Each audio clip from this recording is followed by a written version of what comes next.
Friday Night Racing. On Off the Ball. Brought to you by Horse Racing Ireland. Love every racing moment. Visit hri.ie.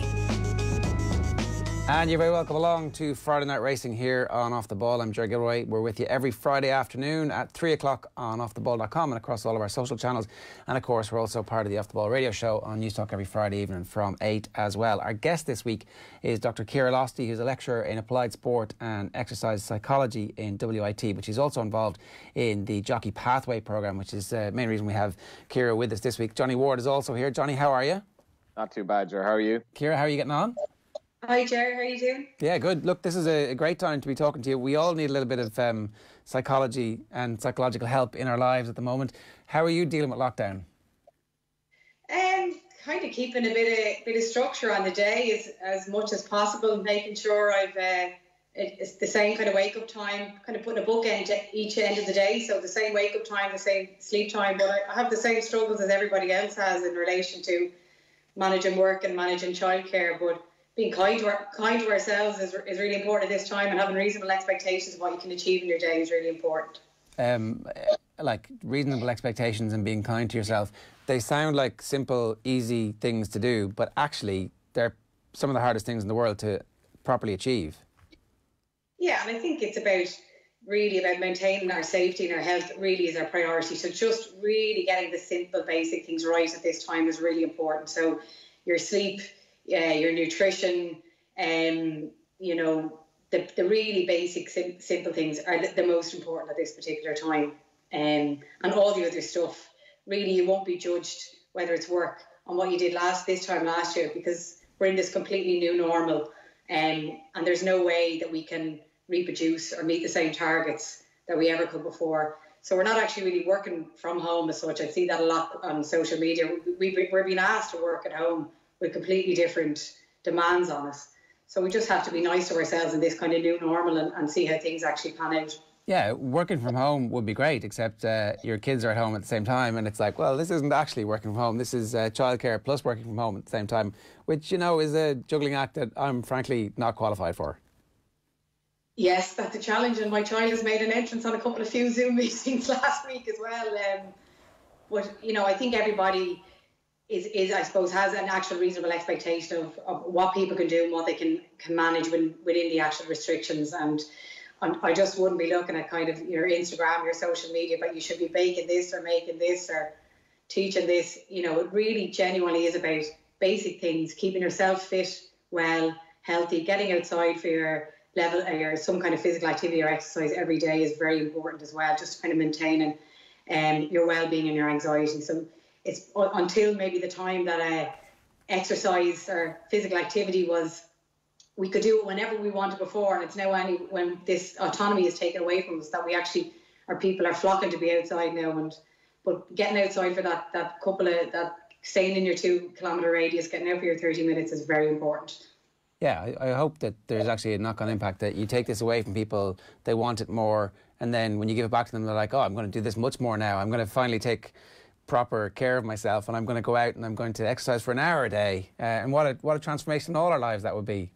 Absolutely, and it's just before the actual full kind of lockdown came into play that people flocked to beaches and parks, and we had to actually rethink our strategy around that as a society as well. But isn't it amazing that we've been trying to get people to be active, we've been trying to get them to go outside, and it took something like this to prompt them, to move them to go to places of beauty or places where they found they could just even sit and relax and get a little bit of headspace, just go for a walk, that type of thing. But until that autonomy is often taken away from you, that you don't actually appreciate what's on your doorstep is really important. And I'd say people are actually exploring their own areas a little bit more and seeing what's actually in their own vicinity and within their community, because we were restricted within that radius. We found 2 separate parks that we didn't know existed, and I've lived in the house for 10 years. I'm not lying. I've literally been in 2 separate green spaces that I'm like, well, this isn't bad, actually. Why don't we ever come here? So, yeah, you're 100% correct. Johnny, you're a man who notoriously likes to look after himself well in good times and bad. How are you keeping?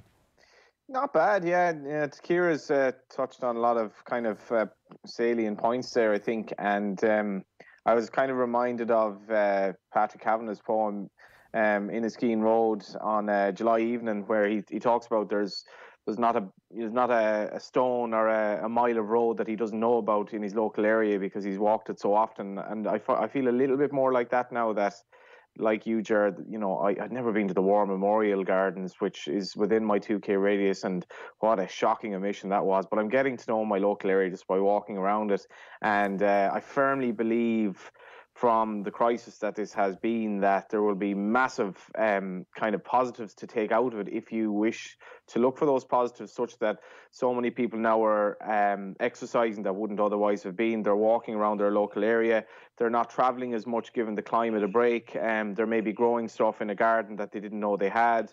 And they're doing lots of things that basically probably normal life and work and wasting time on your phone probably deprive them of the chance of doing in their head for so long. And if you can stay healthy, there are sort of benefits from the lockdown giving you time to maybe think about your life and what ultimately matters. And I think there'll definitely be a lot of positives, mainly I suppose with how we work, and maybe I think people will work from home a lot more. People won't travel as much, and hopefully we'll look towards looking after the climate a bit more, I suppose, afterwards. I've got to say, Johnny, you look great. Your skin is radiant. The dark rings under your eyes have faded. You look like a man who's embracing lockdown really well. I am. You seem to have gotten your hair cut, which lends me to wonder who cut your hair. It turns out we're all going to find out who's been having their better halves cut their hair for years. Mine is not a great job. Myself and my son had a hairdressing incident this week where it looked like we were applying to become extras in the filming for Chernobyl. So let's move on. Ciara, how did you become a sports psychologist? And can you talk to us a little bit about the different strands of sports psychology and how it actually applies to different sports? Because I presume a load of people kind of have become part of a particular school of thought, and that might not be the right one for each individual sport. How did you get into this in the first place? So I come from more of a sports science background. So I did my degree in WIT in recreation and leisure management. There was no sports science when I was going to college. And then I did a master's in psychology in WIT, and between my master's and my PhD, I really worked in the applied area and got as much experience as I could as possible to become an accredited sports psychology service provider. And then I went on and I got my PhD then in 2016 through the University of Wales and the University of Glendora in psychology as well. So now I'm an accredited sports psychology service provider through the Sports Institute in Ireland, and I'm also sit on the actual committee that would accredit other sports psychology service providers. So I'm not an actual psychologist, as I don't have a degree in psychology, but I work in the realm of sport and performance psychology. Okay, because I know that there are controversies within the field of people who talk to sports people about performance, and in the past there's definitely been a debate about the merits of some people who have risen quite high within the industry and those who are actually accredited. You're obviously on the side of the accreditation. Absolutely, yeah. I do run the actual, just to a full disclosure, I do run the masters with my colleague Jerry Fitzpatrick in WIT. We have a masters in applied sport and exercise psychology in WIT for nearly 20 years now. So that would be my day job as well. So kind of training people actually in the area and pushing them, really guiding them towards gaining their accreditation over time as well. So that is really important. Really, I suppose sports psychology for me and for my practitioner philosophy is about really understanding the athlete, really understanding what their triggers of stress and anxiety are. And if I understand those, I can actually help them put particular strategies into place. If you're kind of going in, doing the once-off motivational talk, it really is devaluing the profession of psychology. It isn't hitting. You aren't developing any relationships. You might actually do more harm than actually any good at all. And again, you might get an oversense of if something does happen or you do win the county final, that you might actually, you're only a small cog in a big wheel of what actually goes on from a performance perspective. So it is hard to sometimes quantify what we do. It isn't quite as measurable. It's a softer science in that way. And we use softer skills, but it definitely is a science, and that we are looking to really, I suppose the difference for someone that's accredited is really pushing for evidence-based practice. Everything that we do is guided by research and literature and what does the evidence say about what we need to do, about how to actually develop maybe psychological skills or develop jockey's identity, whatever it is. It's going back to the literature and the science that actually guide the practice is really important. What do you do with jockeys then? How does it work? So I'm part of the jockey pathway program. So this is the multidisciplinary service team. So you have myself, you've had Wayne Middleton in, the S&C coach, and you've had Gillian O'Loughlin in, the dietitian as well. So within the jockey pathway system, there is free sports science services for all licensed jockeys in the country. So they can call HRI or they can call myself and arrange for an appointment, I suppose. And what we're really trying to do is really kind of change the culture, and that engaging in sports sciences is more normative within the jockey community, and actually that engaging in psychological services is also normative as well. So in the other sports, in the other areas I would work in, seeing the sports psych is no big deal. It's just part of theologies of services that you engage in. You know, you go to one room for the physio, you go into another room for the psychologist. It's a little bit different in the racing community. So what you're trying to do really is come from a position of strength as well. So what strengths do the jockeys present with, and actually see, can we enhance them? What are they doing right? What are they doing really well? And can we develop those in any sense? So really moving away from the medical model of there's something broke and we need to fix them. So that's kind of, I suppose, my practitioner philosophy, but also as well the changing and the use of sports science within the racing community as well. Very, very intriguing in terms of jockeys, Ciara, because most jockeys go out into a race thinking that they've little chance of winning. So in terms of the psychology of the jockeys, you know, the vast majority of jockeys don't ride many winners. They ride horses that generally have little actual chance. So it's inevitable that a lot of jockeys will go on bad streaks in terms of a succession of losers, and they can quickly maybe kind of go out of fashion in the eyes of many. So it must be intriguing to deal with jockeys, because so many of them are kind of, they get their living, but like essentially it's not like, 11 football players who've 50-50 chance of winning the next game, whatever. These are guys that have tough individual battles in every race. Yeah, and that would be part of what I would do with them. It's really redefining what is success in what they actually do as well, because winning and losing is a poor evaluation of performance, and you can apply that to any area or any sport, that you can go out and you can perform, mediocre or poorly, but a decent horse gets you over the end. But getting a tune out of maybe a mediocre horse and getting them placed somewhere can be a really good performance goal. So again, thinking about the shift away from what you would see maybe in your racing post as such, of just who's got the most winners, really thinking about what was their performance like, what did they do really well, what did they actually need to work on, what did they learn from that particular race. So evaluating performances and the process is more valuable than the actual kind of focusing on whether you've won or lost. And have the jockeys been kind of very receptive towards this?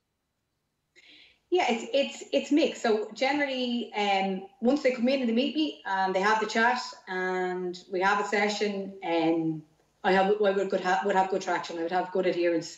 It's really, I suppose, it's getting them in the door first is really important. So sometimes I have to really rely on referrals from others in the multidisciplinary team, whether it's from Wayne or Gillian or from the Chief Medical Officer, Jennifer or Adrian would have sent jockeys to me. And once I kind of get that strong referral, once the jockey has made that connection, I call them within 24 hours and get that date and that time into the actual diary as well.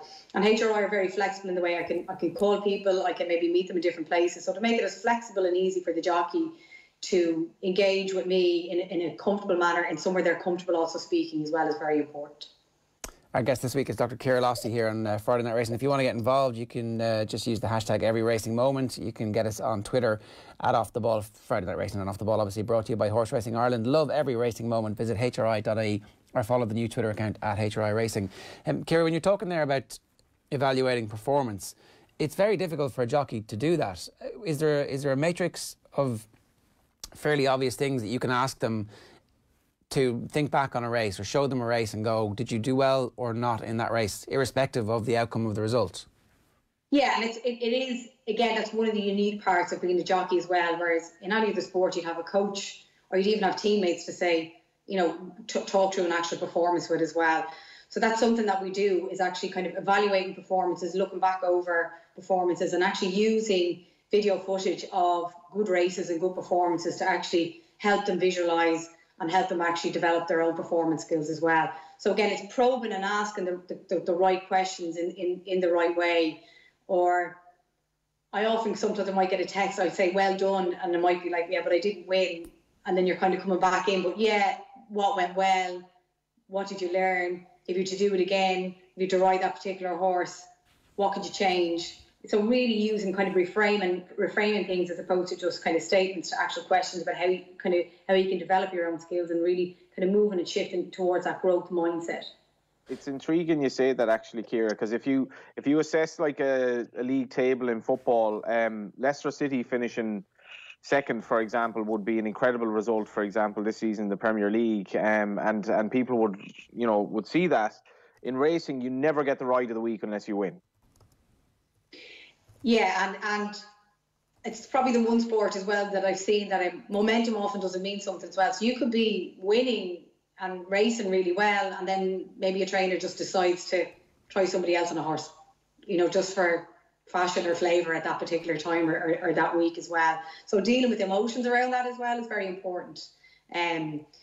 Just because you've been riding well doesn't mean you're going to keep the actual ride on that particular horse as well. So that is, I suppose, engaging in sports psychology services allow you that kind of space to express those feelings, your personal feelings and your professional feelings, in a non-judgmental space. That's really important to somebody who's not connected to the racing community as well. I make no decisions about who's getting up on a horse. I have no skin in the game whatsoever, so they're totally free to express themselves. Can I talk to you about the weird psychology that sports people have that they've had to embrace along the way to get to the point where they're doing things that are absolutely remarkable? Because most of the people you're dealing with in whatever sport or discipline, unless they're Joe Punter, have actually reached the top 1% of human endeavour in their own chosen field. And I'm always struck by there's a story of Jack Nicklaus saying that he never three-putted the final hole of a tournament and he never missed a 3-foot putt. And somebody tapping him on the shoulder and going, but I just saw you miss a 3-foot putt. And he goes, no, I didn't. And he had done. He was lying to himself. It was like, Jack Nicklaus is obviously a complete outlier, and this is one psychological trick that he played on himself. But what do you do when somebody comes in? Like, how do you deal with those very elite people who are just weirdos, really, when it comes down to it? Yeah, I don't know if they're weirdos. I just think they've kind of adapted maybe their thinking style, or what we call attribution theory as well, and that it's a self-serving bias, and that they're actually able to protect their own self-confidence and their own self-esteem by actually doing that. So when they do fail, they actually see it as a blip. That's kind of what you're saying. Oh, that's not me. That's just, I failed at that particular time, but that wouldn't be the norm for me. I've seen some great interviews actually with Serena Williams. Would be something like, she describes it if when she's lost, it's like, I don't know what happened to me today. That never seems to happen, but it allows her to actually protect her self-esteem and her self-confidence and be able to kind of just put it in the past and go out and perform again to the next day. So there's a difference, I suppose, there's a difference between constantly doing that and not learning from failure, if that makes sense. And then actually sometimes you can go out and absolutely have the best race of your life, but still somebody else wins. So again, taking the actual, I suppose, the emotion out of it and just seeing it for what it is from a performance perspective is very important. And can we have any of that in our everyday lives? Is there any way that I can take a little bit of Jack Nicklaus and apply it to? Well, you can't change what's in the past. You can only change. You can only focus on what's happening right here, right now. So being a little bit mindful and more present in what we do, and then we can't again predict the future either. But we can influence it in some way by what we're doing in the present moment. Does that make sense to you? Yeah, it's be alive as opposed to closing your mind off to things. Yeah, and like making mistakes is part of the journey. You're supposed to make mistakes. How else are you supposed to learn? But we fail and fail forwards. That does make sense. We had Richard Dunwoody on the show a couple of weeks ago, and he in the 90s, I think it would have been, Johnny, you can correct me here if I'm wrong about this, but he in the 90s would have seen a sports psychologist who ended up being quite a prominent sports psychologist. The name escapes me now. At the very start of that guy's career, and the sun splashed with Richard Dunmaddy because Yeah, obviously, to have the requirement to go and see somebody at that stage of his career suggested, I don't know, I don't want to indulge the Sun anymore because it was a ridiculous headline at the time, but presumably attitudes have changed to the point where nobody thinks that anymore. Or do you still find in different sports across this country that there is a reluctance to embrace the science of what you're talking about? It is. We're a little bit probably behind the curve. We are definitely within in the racing community. It is changing, but there's definitely kind of in racing a little bit of stigma still about, or it's kind of seen as a weakness to see a psychologist as opposed to, or a sports psychology service provider, as opposed to actually strengthening and engaging in some help. In other sports, it's definitely changing. It's very much part of the science services that are available.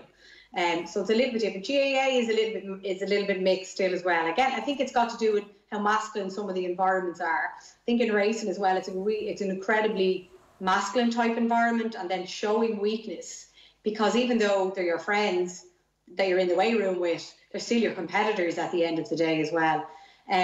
So showing any weakness is really seen as it's not a sign of strength at all. So there is definitely still a stigma around seeing sports psychology service providers in the racing community. And that's something, again, that I can adapt in my services. If I get that vibe off a jockey, I'll say, just sit in your car. When the next one person's gone out, I'll come out and get you, or I'll text you when you're free. So we even have to make time slots different, so they don't actually meet each other coming in and out. It's quite remarkable that would still be the case, Ciara, as well. And I saw like some of the League of Ireland players were Brendan Clark admitting that he'd contacted the PFAI, the players' representative body, just about general mental health during the COVID-19 crisis. And, you know, jockeys generally don't go to college. A lot of them don't go to secondary school right to the end. They're not particularly well educated just because of the nature of the game. And it is sad, I suppose, that it will be seen as a weakness when it's actually shown strength to actually try to better yourself.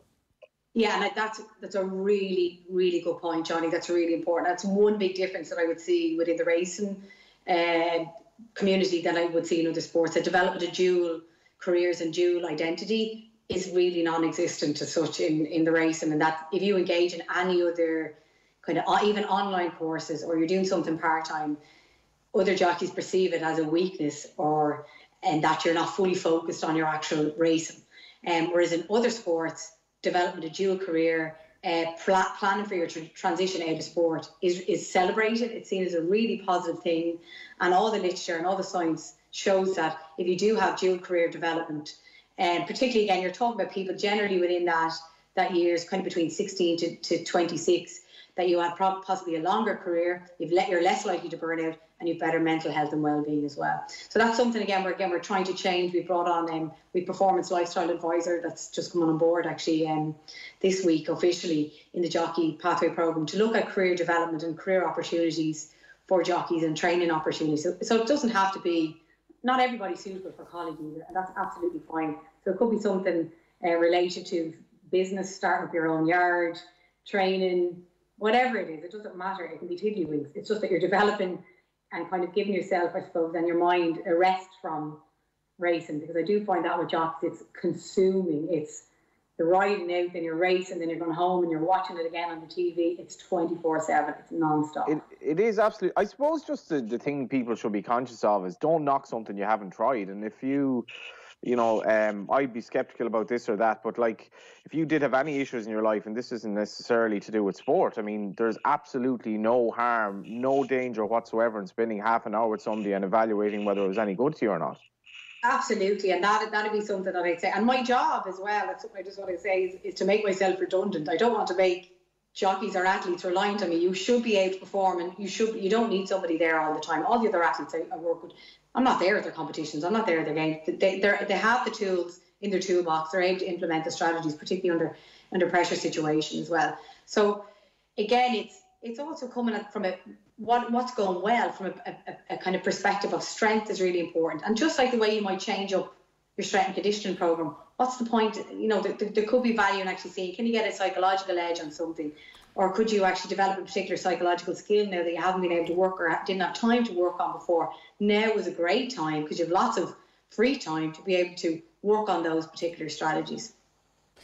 I was interested in what you were talking about, the identity there. It's very difficult for any sports person not to become so closely associated with their identity. I don't know if you saw Dermot Ling's Liquid Gale recently, but he talked about how as a teenager he was a hurler and that was who he was, and separating who Gizzy Ling on the field was from Dermot Ling as a human being becomes this very difficult part for him, especially when hurling is taken away from him early. I can only imagine what it's like for a young jockey who's 21 or 22 who's out of the game for 2 months or 3 months with a broken vertebrae or a broken leg.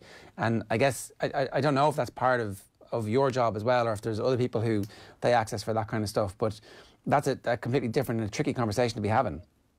Yeah, that's another key area to develop as well. I suppose you've your public self and you've got your private self, and particularly if somebody's injured, or now even when we have no racing or we have no sport, there is a kind of link even more so to kind of grab onto. There's that stronger identity that I am an athlete, and I may wear my gear around even more now because I really want to identify and hold on to something that I'm not able to do at this particular time. I even think it's more even ingrained within racing as well, because it's something generally most of the jockeys I've met have done since they're either it's in their family, and they've done it since they can't even remember since they haven't been on a horse. They've done it, they've always had horses or access to horses, and it's completely ingrained. They generally maybe leave school early, and then they're racing, as an actual career as well. So that development of that normalisation of, again, development of another identity is incredibly important. But it actually will prolong your racing career. It will prolong your performance career as well. It's not a weakness. How do you foster that? Again, it's really having conversations about it. It's about preparing for transition and change, and really highlighting, again, there's a lot of stories out there, but when sports people, finish up and, they maybe suffer from kind of mental health issues, or they spiral into some kind of addiction. But there's lots of positive stories out there as well, and they don't kind of get that kind of positive airtime as well. So really highlighting the jockeys or the athletes that have made that positive transition, that have been able to actually manage, maybe it could be decelerated courses. You're not able to do things in kind of the same length or speed as maybe other students are, but maybe picking up modules and doing it slowly over time, and really highlighting those positive role models and cases, and really kind of providing vicarious experiences for other sports people or for other jockeys, about people who have actually been really able to successfully transition out of sport. And there are some really good stories out there as well. When you think back to how long ago it was that Richard Dunwoody had that, and he was actually actively seeking out that little 1% edge, I'm surprised that it's taken so long for the very top tier of jockeys to also look around and go, what is that 1% that's going to make me slightly better, and access these services? Because I would have thought, like you, Johnny, that if I'm struggling to make weight, I'm going to seek out the best dietitians in the world, and if I'm flat jockey, it's really worth my while to have a study of food and calorie intake and calorie deficits and strength and conditioning and pliability, and to lead the lifestyle that Tom Brady leads, to try and extend my career to the point where I am able to win another Guineas or a Derby, because it's worth it financially and it's worth it from a career perspective. But there's still a little gap there where people are like, look, I'm going to subsist on Red Bull and jellies. Yeah, well, I'll come in there. I think, to be honest, I think racing's a long way behind in terms of an awful lot of data analysis rather. In terms of, Ciara was kind of alluding to there, what chance did you have on the horse, or was finishing third or fourth a good result? We judge jockeys kind of on fairly crude metrics in terms of victories and so forth, and it's really only in recent years, I think primarily Dr. Adrian Goldix had a huge role in this. I remember writing pieces about jockeys, a lot of whom were still smoking cigarettes. You still see it outside of the weighing room, and quite before there was any sort of stock taken in terms of sports psychology, the jockeys had an awful long way to go. And bear in mind, still an awful lot of them are riding where they're clearly somewhat emaciated. So there's an awful long way to go. I think you're literally scratching the surface with jockeys in terms of their general well-being and career progress. And so what, Johnny's going to change that? Like, does it take one of the best jockeys who, are at the peak of their powers now to turn around and say, well, I've been doing this for a couple of years actually on the QT? Yeah, like, but I don't know. Kieran would be better to respond to. I don't really know what the sort of the take up is, or what would the jockeys what would Ruby Walsh say that he could have done more when he was riding. I feel that you speak to the likes of Billy Lee and particular jockeys who looked after their diet, and in terms of not only their diet but what exercise they did outside of riding horses, because that's one aspect to it. But considering the number of jockeys who suffer from depression in some shape or form, I think it's fairly easy to extrapolate that. A lot of them are not psychologically 100% going into every race, and it's as simple as that. And as I said, so many of them are struggling, so it probably needs, I think it actually needs conversations like the one we're having here, just to say, well, this actually is a pathway to progress, but also it's okay not to feel that you're full of confidence going into every race, because if you want to reach the top, or if you want to, literally be the best that you can be, that 1% multiplied by 1% and another 1% and another 1% makes a big difference. Yeah, what do you think about that? Go on, sorry, Ciara. Sorry, no, Johnny, you're just making some really good points. I genuinely think, having conversations like this genuinely do help normalise it, I suppose. We conducted some research in 2019 and we found that jockeys reported common mental health disorders at a much higher rate than in comparison to any other sports. Now, we're looking, Lewis King, a PhD student in WIT, his PhD is focused on that, and from that research we're looking into the prevalence and symptoms and stigma of mental health disorders a lot further. So we will have more research to share with you in the future. But conversations are really, really, really important. Normalising it is really important. Also, maybe we're going into the racing academies now, so actually introducing it at a much earlier age, even just general concepts, using the word psychology, putting a face to particular names, getting them to do basic psychological strategies and what they do, and just again normalising it as part of the sports science and the suite of sports science of services that are available to them.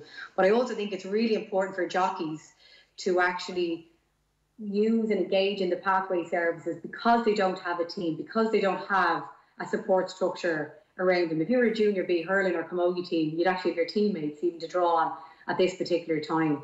So because they're individualised athletes, and they're also athletes that are actually have to manage their weight as well, there are kind of, I suppose, they're more at risk for mental health issues than other athletes as well. So it puts them in a higher risk category anyway. So utilising the service, and really what I try and say to jockeys is creating a team. This is your team now. So you have your sports side, you have your strength and conditioning, you have nutritionists, you have access to physio as well. You have, your medical officer, and you use and you utilise your team around you. And at different times you might need more strength and conditioning. Different times you might need psychological support. Other times you might need nutrition support. And you pick and choose and use those team members around you to support you on your journey as you actually move through your racing career. That makes sense. I also, you feel like the most ambitious ones will be the ones who are the most curious as well, because they're the ones who have decided that they're already maxing out on their strength and conditioning, they're already looking after their diet. Where else can I actually get that extra little bit? And the history of big time sport is full of people who weren't the most talented, but who worked the hardest and who found a way. And in whatever aspect of the sport it is, psychology is just one aspect of that, where you would definitely be curious to see, well, what are the little tricks that I can use that have been used in other sports or that other jockeys have used in the past that are going to make me that tiny 1% better, that's going to get me and my horse that nose in front at the finish line. Absolutely, and it is sometimes it is that 1 or 2%. That's what we're talking about as well. But it also is your general health and well-being, your happiness. Like, a happy person is going to be a happy jockey. It works both ways. So there's a lot of stress within the racing. There's a lot of stress within the actual the training, the actual environment as well. And then you've got like your own personal stress as well. And they have generally, sometimes they've no coach, they've no teammates, they've nobody to talk to. So utilising and creating that team is incredibly important. Are the younger generation automatically better at this? Is that what you're seeing? Or is it actually because there's a tradition within the sport, that the journey they have to make is exactly the same journey as the people before them. So there's no significant change in the 16-year-olds now from 16-year-olds 10 years ago. Sorry, missed the first part here. Are you finding the new generation are more open to this than previous generations, or are they the same? I think so, and I think habits are less ingrained when you're younger as well. So you're a little bit more open to it. You've probably heard of it, and it's a little bit more normalised. Well, that makes sense. Yeah. All right, Johnny, are you going to change your life? Yeah. Well, I mean, Ciara spoke about no point having regrets. Like, if you look back in the past, no matter what has happened in your life, I would still be 37 and I would still be in the middle of this coronavirus crisis. But I think you do have to learn from the fact that the now and the future is what matters, and you can change your life and you can make changes, and you should always be open to ideas. And I certainly think with jockeys, I do actually think this program every Friday has helped in terms of bringing new voices in that people in racing probably wouldn't even be familiar with. And that reference you had, Ger, to Richard Dunwoody, and I remember another tabloid saying bonkers Bruno when Frank Bruno came out with mental health issues. We've come a long way in a short period of time, but I think we probably still have a long way to go. And I'm slightly skeptical about, sports psychology within teams, and I think some lads are are maybe making careers out of it when there isn't necessarily the value to their conversation. But I think in racing, and I think we've an awful long way to go. And I can definitely attest to talking to a lot of jockeys who are struggling because of a lack of confidence, struggling because they don't feel they're appreciated, struggling because they appreciate that most of the pie is shared by a select number of jockeys, and the rest are scrapping for about 90%. And I think it's a challenge for them. And as Ciara said, it's literally 24/7, 365 days a year. You're nearly always riding or riding out, and it's hard to escape. It's hard to see the wood from the trees when you've nothing else there. And I would strongly endorse any jockey just going that extra yard and talking to the likes of Ciara to see if he or she can improve a little bit. Yeah, I guess, Ciara, sorry, just to finish up on this, that's the point where we started off talking about performance and winning races, and you brought it back to the most important fundamental of all, which is trying to find some sense of wellness and happiness. And that's the pressure that Johnny's talking about. If you can learn to deal with that, you'll be a better jockey, because you're not constantly stressed about the fact that it is a very difficult life that you've chosen to get into. Yeah, and I think even it's a good analogy kind of to use at this time with COVID-19, that we use this in sport a lot, but it really does apply to life. In these kind of situations, some people and athletes are actually thriving. They do really well. Athletes generally do have innate and develop resilience, and they see they can adapt to these situations and actually, adapt their training, adapt their mindset. I'm working with athletes where, the Olympics is obviously postponed. So there's huge challenges and huge changes happening now to get ready for something 12 months or further down the road as well. Then some of us are kind of I'm really not so sure, I'm a little bit anxious about what's happening. And most of us probably are sitting in that kind of area. And that's absolutely fine as well. But just monitoring and being aware of your mood and being monitored and being aware of your feelings and your emotions is incredibly important as well. So you can kind of adapt and change them and make sure that they're working for you and not against you. And then some people will actually in these times maybe have more of a traumatic response. And they're maybe the jockeys or the athletes or the people that we really need to kind of whip round and, cocoon with the actual support services. So interesting you say that, actually, Ciara. Sorry to cut in, just from the League of Ireland players' perspective, and I'm just using that as an example of sort of my other hat on. How difficult would it be for players who've had really tough pre-seasons and have gone into sort of 6 weeks of the season for this to happen, to upset that physical momentum and obviously mental momentum that you'd built up? It's like the whole thing it's incredibly difficult, and we don't know what's going to happen either as well. And I see that with the Olympic athletes, it's huge, particularly for the ones who are possibly going to transition and actually retire.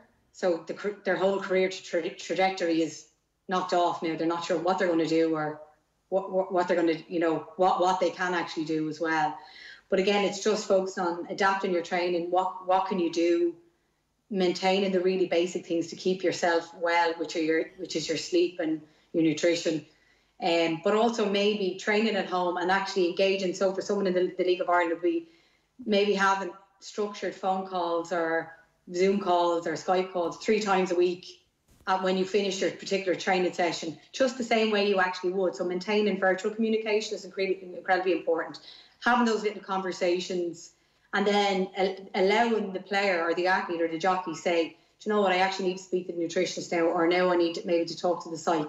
But if you have those virtual communications, you're allowing the space for the athlete to pick and choose what they actually might need, or what support service they could actually engage in. And even just asking them what they want to talk about. Sometimes those open-ended questions can be very powerful. I've done this.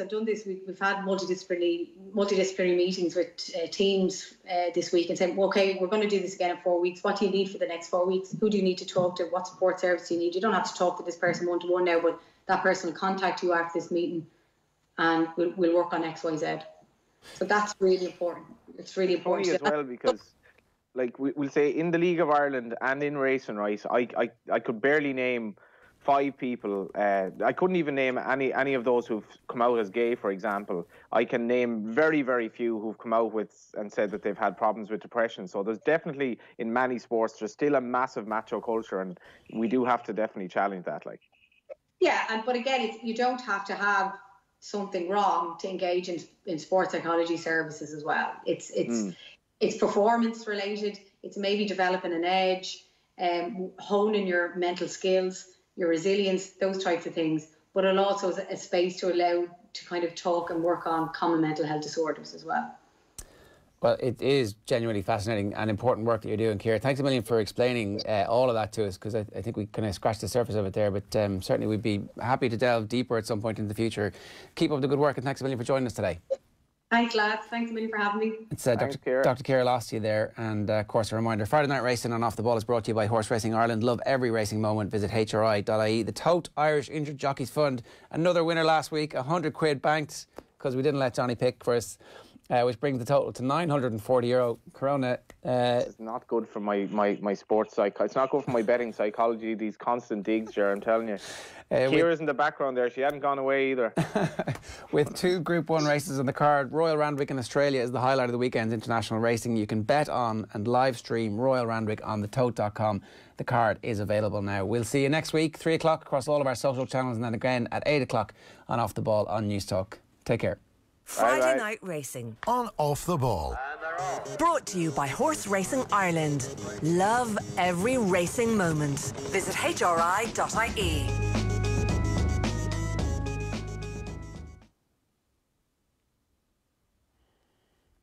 Really putting everything he has, every last... Whatever happened. Update that live counter there now. He's put a real effort into this, Owen. You're absolutely spot on. He's really putting everything he has, every last ounce of energy is going into this. Just over 90, just 30, Ray, just over a minute to go. You're going to have to get